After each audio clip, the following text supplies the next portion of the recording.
Müşfiq bəy, bax biz anadan doğulanda da belə deyim də, müəyyən bir qorxularla gəlirik də. Var hansı ki sonradan formalaşır, amma əsas bu qorxulardır. Biz o elə bir şeydir ki, biz onu dəyişə bilmirik də. Mən düz başa düşürəm. Hə, amma digərlərinə təsir eləyə bilərik.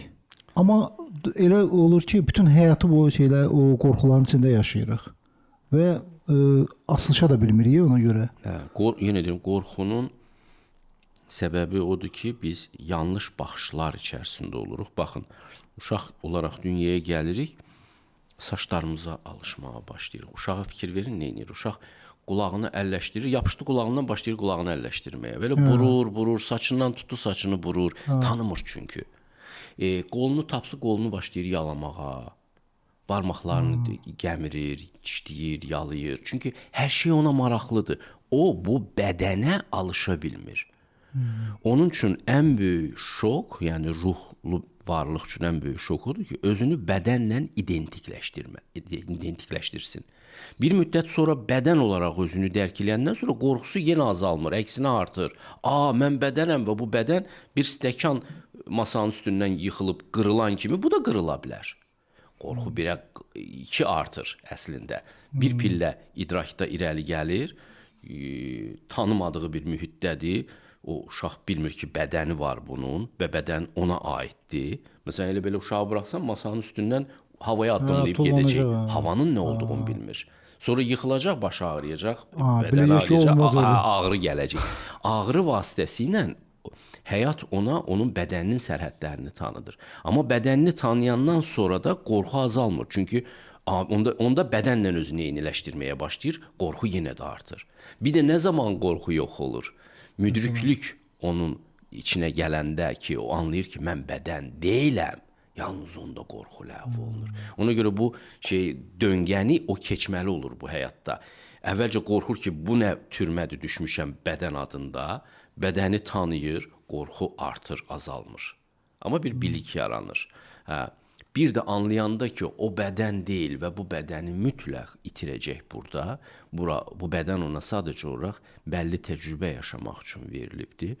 Bunu doğrudan, tam olaraq dərk eləyəndə ki, buna çox uzun zikirlər lazımdır, uzun yol lazımdır, alışmaq lazımdır. Ondan sonra təslim olur. Bu İslam sözü də oradan gəlir. Təslim olur ki, bu belədir. Və mən bədən deyiləm. Məsələn, Buddanın sözləri var. Deyir ki, deyir, bu payızda deyir, orada-burada ağaran kimi, ağaran balqabaqlar kimi ora-bura atılmış sümüklərdən ibarət bu bədən çox qalmayacaq yer üzündə. Tələbələrinə deyir ki, belə zikr eləyin ki, bu bədən artıq doğulduğu andan ölümə məhkumdur. Bu ətdən və sümükdən yaranmış xəstəlik yığını, içində qeyri-müəyyən fikirlər olan bu bədən çox qalmayacaq burada, faydasız odun kimi. Buna zikr eləməyə çağırır ki, birinci bu məsələni həll eləyin. Siz bədəninizi çox sevirsiniz. Siz bədəninizə aşiqsiz. Siz öz bədəninizə aşiqsiz və başqa bədənlərə aşiqsiz. Məsələn, erkəklər qadın bədəninə aşiq olurlar gənc yaşında, onlar da erkək bədəninə aşiq olurlar, başlayırlar bir-birlərini sevməyə. Bu əslində özünü sevməkdir. Özünün gəncliyini sevmək, yaşlanandan sonra deyirsən, artıq görürsən bədən gözün qabağında formasını itirə-itirə gedir. Hə, idman zad eləyə bilərsən, biraz uzada bilərsən bu prosesi. Amma bu çox da uzanan bir proses deyil. Onsuz da sən bunu itirəcəksən. 100 ildən o yana nadir hallarda keçir. Tamam. Quran deyir ki, lap çox yaşasanız nədir? Bir baxın görün, çox yaşamaq özü bir xilasdırmı? 2 qat beliniz əyilir, gözünüzün görməsi zəifləyir, eşitməniz zəifləyir. Yəni burada nə avantaj var ki, çox yaşamaqda?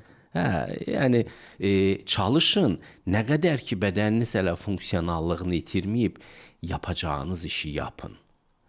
Edəcəyinizi edin, görəcəyinizi görün, anlayacağınızı anlayın, alacağınız dərsləri də alın. Nə qədər ki hələ bədən tam disfunksiyaya düşməyibdir. Və o dərk eləməlidir o arada ki, o kimdir? Ki o bədən deyil, bədənlə identifikasiya eləməli deyil özünü. İndi o bütün gəncliyində, uşaqlığında özünü bədənlə eyniləşdirmişsə, indi bütün o proqramı geriyə oxumalıdır yaşlanana yaxın. Və bunu nə qədər tez geriyə oxusa, bir o qədər azad olacaq.